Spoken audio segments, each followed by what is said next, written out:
Okay, so the false floor is cut out. It's almost ready to go. So luckily here I had 4 screws that stood out, actually bolts that kind of stood out from the floor. So just cut some holes, put a nut in it, and then I'm able to thread another bolt on top. So 4 of these are gonna secure the board to the floor. Then over here we have the hole for the seats, so I'm going to repurpose that and put a bolt to hold this. So you can see this is cut around. So next thing I'm going to do, next immediate thing, is I'm going to carpet this, and then I'm going to do another 1/2 inch layer right here where the box actually going to sit on, because this is not flush. It needs to be a little bit higher. Also, you'll notice this is plywood, birch. I like plywood over MDF because it's lighter and stronger. Makes a difference when you're in a tiny car like this. That's electric, and you know, I don't want to waste electricity if I don't need to. Also, I went ahead and I sanded the box after I removed the carpet. It needs to be nice and clean, so I have a little bit more cleaning to do. That way we could patch up the holes and then put the fascia on, which is going to be the trim around the box. Alright, so I just finished covering the fake floor with some carpet. And once I figure out where the platform goes for the box, I'll just trim the carpet around it. So what I did was I glued it on, then I used staples on the other side of the carpet to make sure it doesn't come off. So there it is, back in the car. It looks so good, actually. If I just wanted to do a rear seat delete, and I wasn't doing this for the space for the subwoofers, I'd probably do something like this just to get this extra storage. The amount of storage you're getting by removing the seats and the little 500E platform here is pretty incredible. So you can see I matched the carpet up with the existing interior, and so far so good. It's looking lovely.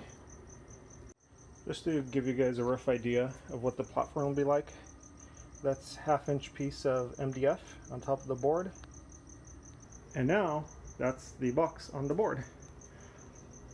Again, the reason for that was to make sure that we pass those little small lips over there. Oh, so far so good. Here's a better view of the hamster lips.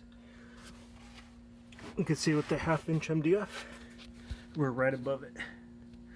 So I could put a little spacer there, and that'll be perfect. Okay, so I kind of cleaned stuff up, and I positioned the box exactly where I want it. So I've measured equally side to side, and I made sure I have enough clearance between the rear seats and the subs. I've laid some tape down, marked where the box will go. This will help me figure out where I want to basically build the platform that the box will sit on. So I'm going to remove the carpet in that square area, put the platform on it. I've marked where the box will go, and interestingly enough, if I install it basically flush with this, that gives me just enough space between the seat and the box. So there you go.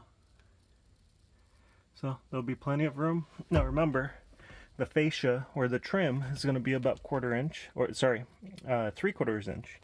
That's going to be installed on the box. So it's going to add another 3/4 inch, if not 1/2 inch. I'll see what makes more sense.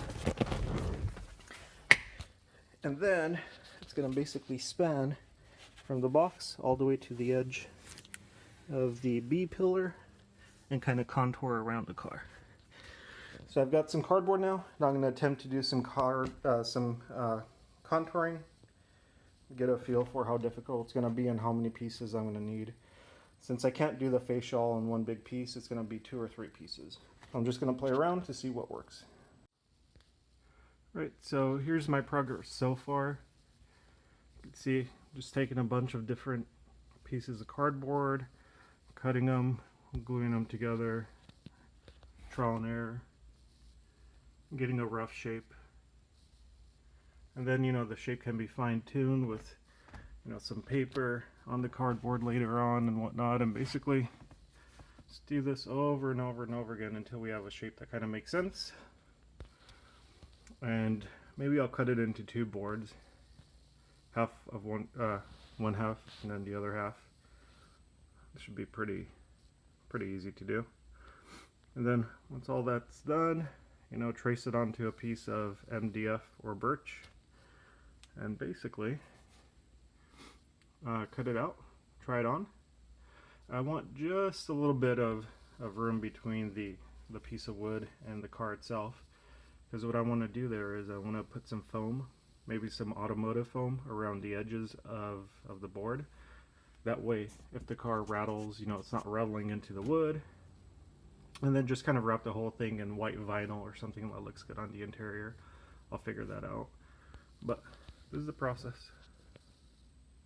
And of course, from the inside out, I already marked the holes for the subwoofers. So, you know, eventually I'll have holes in this, and then when I trace it, the holes will be built into that half of the panel. And for the other panel, I'll just smear that panel, and hopefully they mate together in the middle perfectly, and they kind of finish off the facade. So we'll see.